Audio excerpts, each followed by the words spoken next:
Yeah, good morning. It's great to be here. And great that people got in the water this morning. We're going to start off with just a little bit of just a few minute movie, and then we'll talk about what we're going to talk about.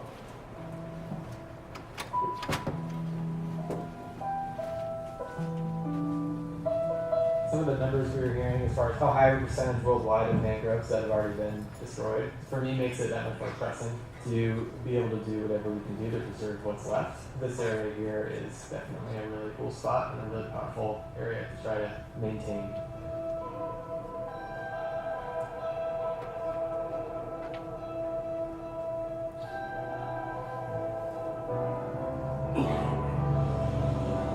Small town, usually every year we have a hurricane season, every year hurricane comes. We have survived many storms because of these mangroves that protect the shoreline from the wind.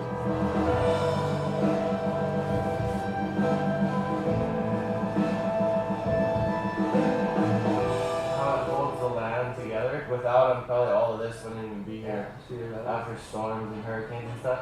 We have 61 miles of coastline that Music Relief, partnered with Wild Coast, is working to protect. I feel really, really good about being here. It's a passion project for me because I'm really, really passionate about the ocean and surfing. I spend a lot of my time at the beach.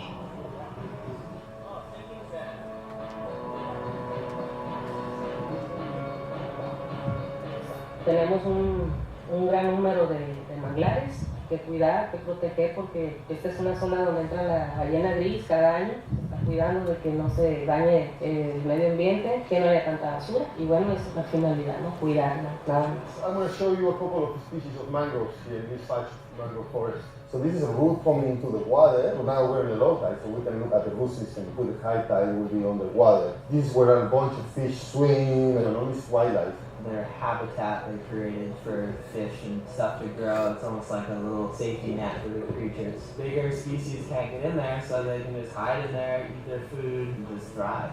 Then all the fish come and they party under it. Clever. When they fall, the seeds move slowly along coastlines. They stick into the ground and then grow into a plant. Mangroves here help to not only provide buffer system for any hurricanes and natural disasters, but they also help hold the sand in the area. Most importantly, we've learned that they sequester more carbon than any other plant species on the planet. And these are adapted to see salinity from the water. About the only plant that can grow a forest next to the seawater. That's why they're so important. And in places like this is a desert, and there's no much vegetation, but mangroves can produce these vast forests. So Eduardo's and my other part of our team, Fake Ricochet, are in the World Ocean Summit this week in Cancun. It starts tomorrow. I'm going to shout out to Zach Plopper and Paloma Gary from my team. Where are you? And Pablo Navarez from Oaxaca as well. So anyway, so we're all over the place. Our mission is to conserve coastal and marine ecosystems and wildlife. Basically, today what I'm going to do is just talk to you a little bit about the tools that you need to protect areas. Okay. Not the technology tools, not the iPhones, not the science, not the degrees. What you need here to make a difference on the ground. I'll talk a little bit about my story and sort of, and actually not just on the ground, but under the water, obviously, right? And we're interested in coastal and marine ecosystems, so on land, above the water. And obviously, this is something that it was great to hear Sanjan talk about this yesterday. And Sanjan and I started our professional careers together with the Nature Conservancy 23 years ago almost. And him in California, me working for the Baja program. So this is Benji Point in Eurobodalla National Park in New South Wales. Not only is it an important marine area and coastal area, it's an important cultural landscape. It's also the song lines and dream song lines here. That have now been reconstituted by the New South Wales government and the Aboriginal people. So really, really interesting. But for me, this is what drives me personally and Wild Coast professionally to have these experiences. This is Cabo Blanco in Peru, to make sure that these places stick around, to acknowledge, like Michael Bloom has done and you guys have done at Santa Cruz, that these have intrinsic value that are critically important. And frankly, I really don't care. All the different 50,000 reasons we need to save them. All the different justifications, we just need to save them. That's it. It's important for their own right. And obviously, everything under the water, like our top forests and harbor seals in California. And the concept that I really want to talk to you about, and what I kind of have been reflecting when you get to be a 53-year-old middle-aged average surfer with his kids away from school, and if I start crying during this presentation, it's just because I'm a middle-aged surfer with my kids away from school, is this idea of commitment and justice, right? And you know, the thing is I was watching these movies and Greg Long and Ian Walsh and Kai Lenny, and love watching those amazingly brilliantly produced films now by these big wave surfers. The commitment that we have as a surfer to paddling, right? Like, it's not something that you just haphazardly do unless you drop in on somebody like Nick did this morning, or I do half the time. Those are my sons at Total Sandals, and a smaller day, but that commitment that we need to actually take a wave and make a wave and paddle back out so you don't get your ass kicked, or even commitment when you've gotten your ass kicked to get back out in the water. And for me, that idea of commitment plus justice. It's not just enough to have commitment. It's not just enough to say you're going to do something. What is important is how it comes out. Where do we lie in the scale of justice? And I realize that now I'm again like 50-something reflective middle-aged surfer, that a lot of this comes from my family and my family's history. This is my English mom on the left. We're in San Felipe in Baja in the early 70s, my crazy uncle Emil. My mom grew up in London during the Second World War. Her entire experience of childhood was being bombed by the Germans. Literally, experience of having her mom bombed, buried under the rubble of their house, experience of having 20 children in her neighborhood or lining up for ice cream killed by a German bomb. My mom's, after the war, survived, luckily. Understanding of the inequity and injusticeness of the English class system, and the fact that she left school at 16, even though she was really smart. Married my dad, came to America, started her college career riding a bike to junior college, ended up becoming a lawyer and retired as a judge pro tem and a public defender, and someone who I spent my childhood with protesting the Vietnam War and the wars in Central America, and fighting for justice for kids, right? That searing images of her head of the impact of war on children forced her to really focus on a life dedicated to kids. And really, this is something that I've only started reflecting and various stuff. And so my dad came to America in 1939. My father's family was Jewish.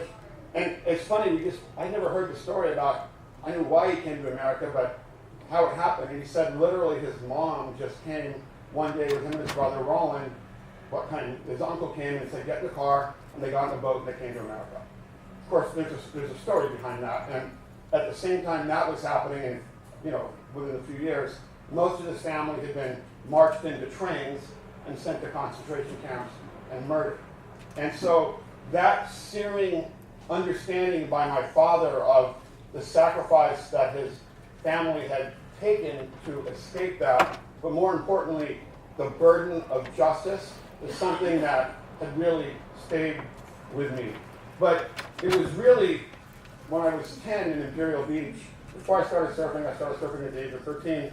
My grandmother Lottie came to visit, and my grandmother was the fiercest little Jewish grandmother at 4'10" that you will ever meet. An amazing woman who spoke Yiddish and Hebrew and Polish and German and French, I think in Spanish and Portuguese. She worked as a translator. But what I had never knew, and really the story of how she had gotten out of France, but more importantly, this is my dad's cousin Bernard Fall and my dad's cousin Lisette. That could be my dad and his brother Roland, because my grandmother came from a little village in eastern Poland that had been decimated and destroyed by the Russians in a pogrom after the First World War. When I mean devastated, no one was left. They actually eliminated everything in the entire village. Her family came to Austria and then to France. Half the family was in Austria. So when the Nazis came to power, my grandmother arranged with her sister to go rescue Bernard and Lisette. She took the passports of my dad and my uncle Roland, dressed up like a man, got on the train from Paris to Austria, and then had to picked up the kids, and then had an incident with a German soldier where she had to do all of her years of sweet-talking, horrible men to do the right thing, right, and rescue them. And that wasn't enough, because it's not just about commitment, it's about justice. And the lessons that I learned in my family, Bernard Fall, who became the definitive scholar on the Vietnam War and interviewed Ho Chi Minh, actually then volunteered to be in the French resistance to fight and kill Nazis. That's something that's important in my family, right? You just don't fight Nazis, you kill them, you go after them. And in the Jewish League of Combat, and Lisette was hidden by nuns in southern France. He fought the entire war, went undercover, spoke fluent German, and really amazing guy. But after the war, they survived. That wasn't enough. Then he volunteered to be in the Nuremberg trials, because commitment and then justice, right? You don't just take commitment, you actually make sure that justice is applied. Bernard on the right with his identity card, and Barry at the top left with headphones on. So, wow, what an example for your grandmother to tell you the story. And all right, there you go. There's your example in your family going to work, right? So anyway, but that really came together for me. And I'm trying to forward this, so it's not working. Can you help? Go to the cross button.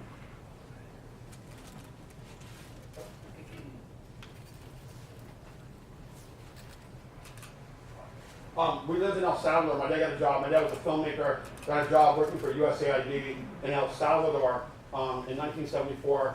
Hippie family, boho hippie family. Before they were on Instagram, when they were living in a van, we actually bought a van with the tickets my dad could have gotten for the air travel. And a hippie family living in a van down by the river, down by the beach, driving from San Diego all the way down to Central America. And we lived in El Salvador, pre-Civil War El Salvador. My dad was teaching filmmaking at a government center, educational TV center. And as he said later, probably half the guys in the photo, that's me hanging out with him, probably went to fight the guerrilla war against what was, for me, an eye-opening experience to be in El Salvador as a 10-year-old, kid, middle-class American hippie family kid, left-wing, and to see the 0.1% that dominated that country, the extreme poverty, in addition to the amazing environmental degradation. Literally, there were almost no forests left. And so that connection really was made to me about that it's not just the natural part that we need to figure out, but it's that issue of justice and making sure that we have equality for all. And really, it was interesting to see how that affected my dad, because, a few years ago, my dad, first of all, signed on to a lawsuit that was attempted by a very prominent lawyer in New York to actually hold the French government accountable, the French railway system, because the French railway system charged the Nazis to send people to concentration camps. They actually made money on it. So my dad signed on to a lawsuit that was thrown out of court, but to hold the French railway system accountable and to say, you need to pay that money back. Later, then he flew to Paris, and for the first time with Lisette, who had been hidden in the war, they went to a special trial set up in Paris to get back all the money the French government had stolen from them. Because remember, my family had to leave France, left all their businesses, left all their homes, and so for the first time, Lisette spoke openly about what had happened to her family. There's a box in my house, so I have the deportation orders for all my dad's cousins. So even though my dad got like $25,000, he felt like he had justice. So someone the other day mentioned the word drastic to me, and we just on Friday filed a lawsuit against the International Boundary Water Commission for causing unbelievable horrendous sewage on the Tijuana River and our coastline in Imperial Beach. And she said, isn't it drastic to file a lawsuit? Which I thought was really funny.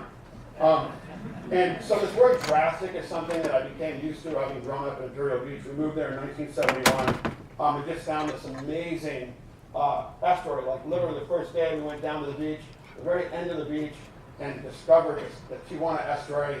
and quickly realized that this amazing backyard habitat that we have is now as a marine protected area, Orm will talk about it, but was threatened with development. They wanted to turn it into Marina del Rey, high-rise condominiums. And so my family quickly became embroiled in that issue. And it came to a head in 1980 when I was 16. I spent my childhood getting involved. I wrote in that issue, writing a letter to the editor about it at the age of 7.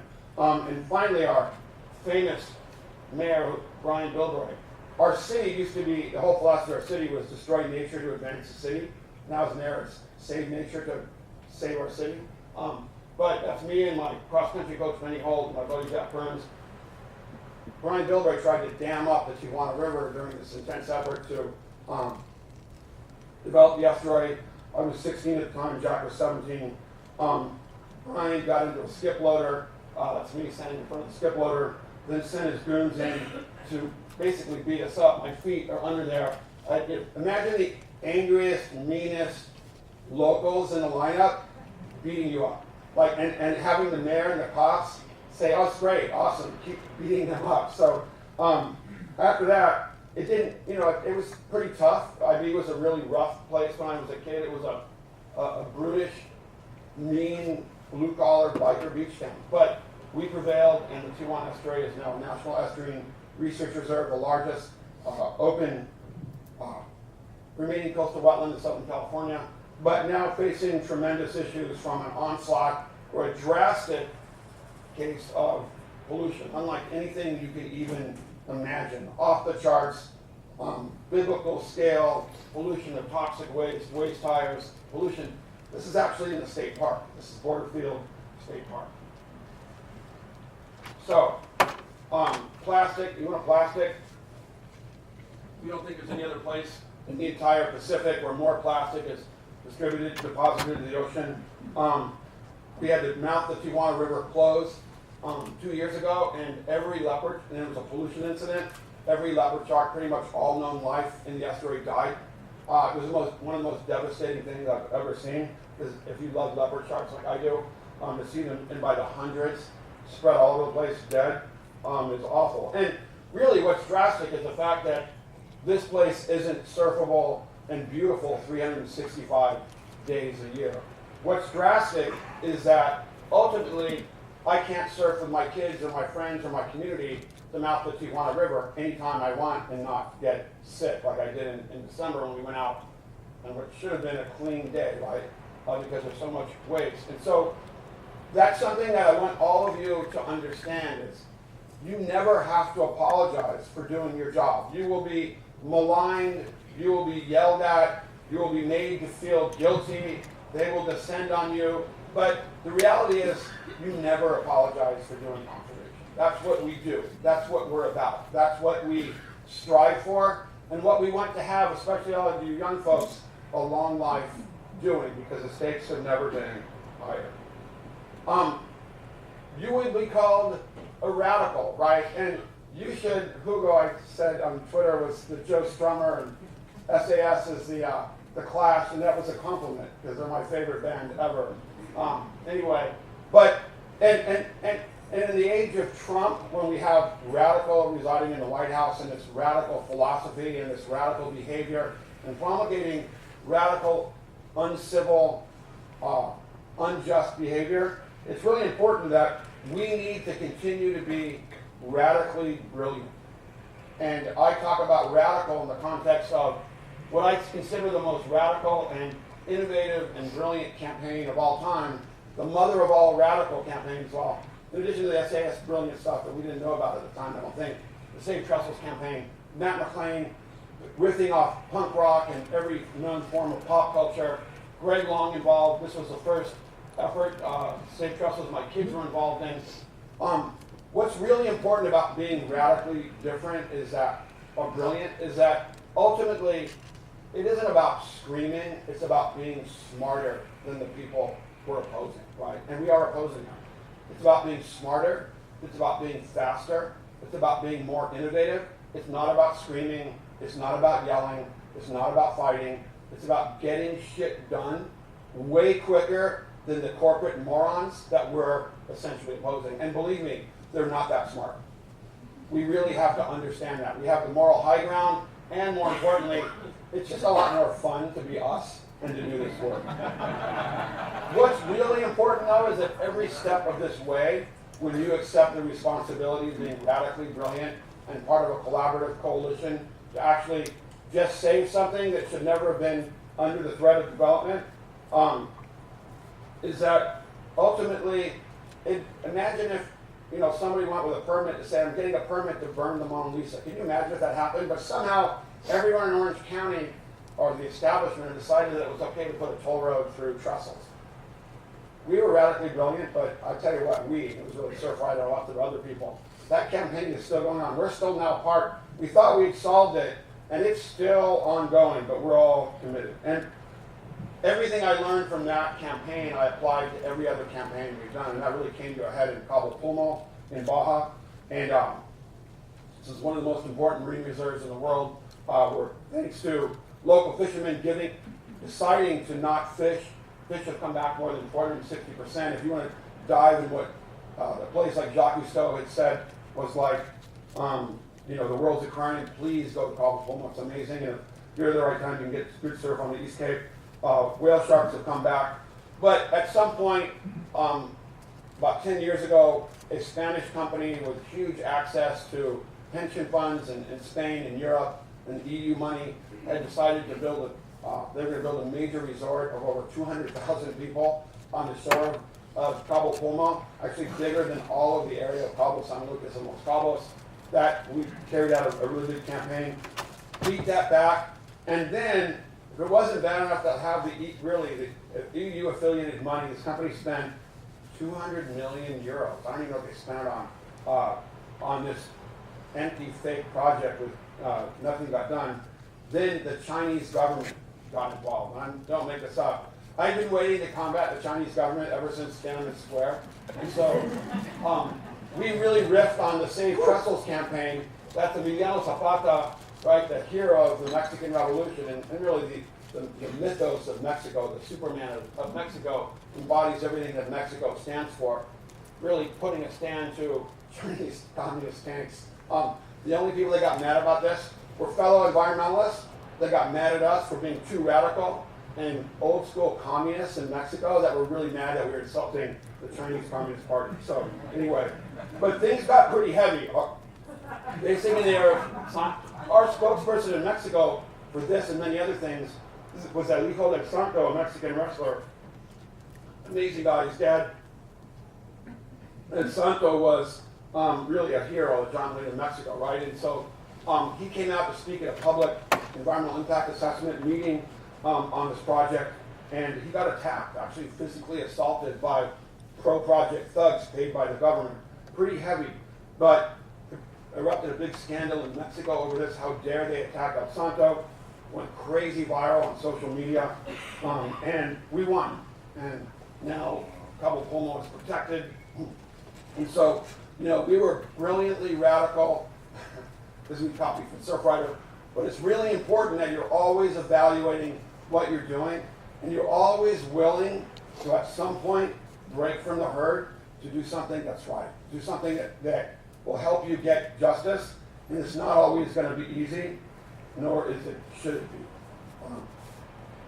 be. And you need to embrace community, and you need to prepare for conflict. We are in that process now. It's not supposed to be easy. All of you youngsters that grew up during the Obama years when everything was super groovy. On election night, I saw a bunch of depressed young kids. I'm like, great, get to work. Get to work. And you guys are. Thank you. Offshore drilling is really important. Everything else is really important. Because it's going to get a lot worse. Get prepared. So we decided that we all need to invest in Generation Next, which is getting refugee kids to the beach with outdoor outreach in San Diego to marine protected areas, working with tribal communities in Southern California, and we have 18 tribes in San Diego County, and made a real point of making sure they get out into the water. Those connections are really important because ultimately, obviously, tribal communities used to have dominion over the entire coast of California, and now they don't.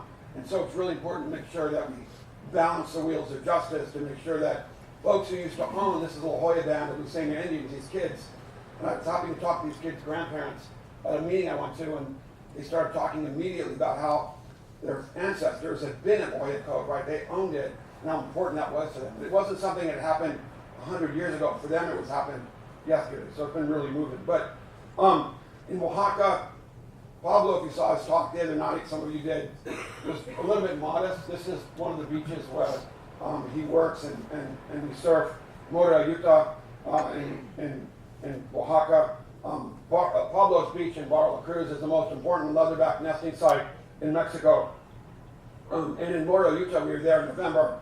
You have 50,000 turtles that lay their eggs, right? It's amazing. One night, over 1.7 million turtles laid their eggs last year, and one of the most incredible wildlife spectacles that you could ever find. But this is a picture when we first met Pablo and started working in Oaxaca, and Pablo laid down the rules to me and told us how we needed to work. It wasn't about money.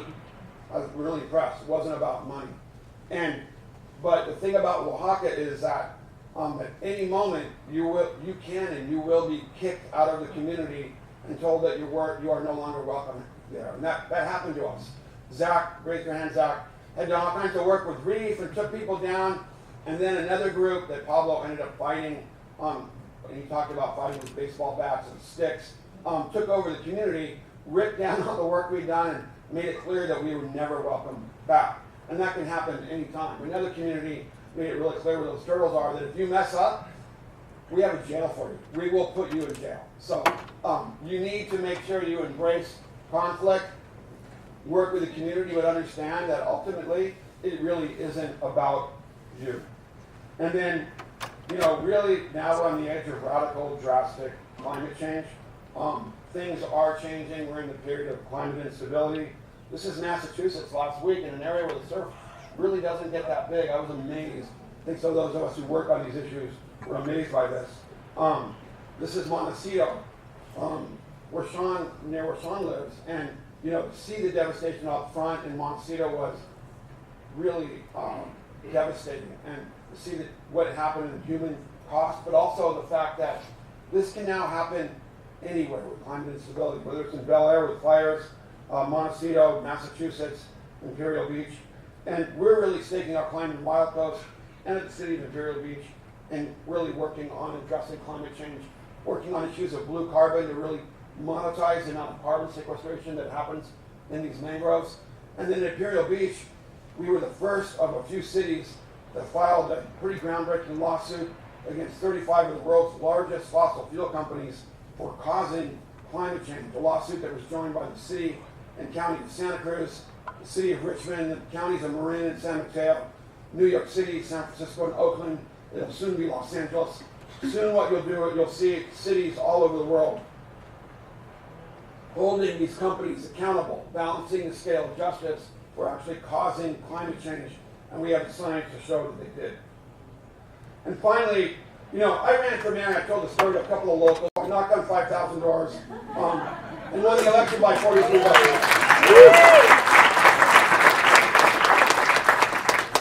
But finally, the greatest things that I've done in my life have had nothing to do with.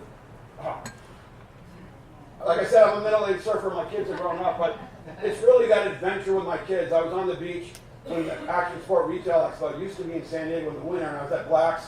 I think with every made man in the surf industry and professional surfers, and my kids were out with Jordy Smith, and I was on the beach with Jeff Devine, the legendary surf photographers and Surfers Journal, and he said, hey man, everything you do with your kids, make it an adventure, whether it's walking down the shore of Trestles, Hugo Serra, the son from Cornwall, it's great to see. Chad is, traveling to New Zealand or Chile, which we did last year as well, following now. Chad's following me, and I'm following him. Zach here is with his crazy little baby Owen and walking on a trail. So that's really what matters at the end of the day. It's what you do with your family. And, at the end of the day, every day I try to go out and surf. And frankly, everything after being a middle-aged surfer in a crunchy beach break where it's mostly closed out, and if you try to get a barrel, it whips my head out because I'm 6'4" and weigh 220. After that, everything's pretty easy. I'm not too worried about an asshole county supervisor literally yelling at me and calling me a chicken shit. Sorry. Because you super federal government. And finally, get some rest. Take a nap, get ready, because we need you for a long time. You've got a long career ahead of you, because this work we do is never more necessary, never more fundamentally important, and really, at the end of the day, never more fun. So thank you very much.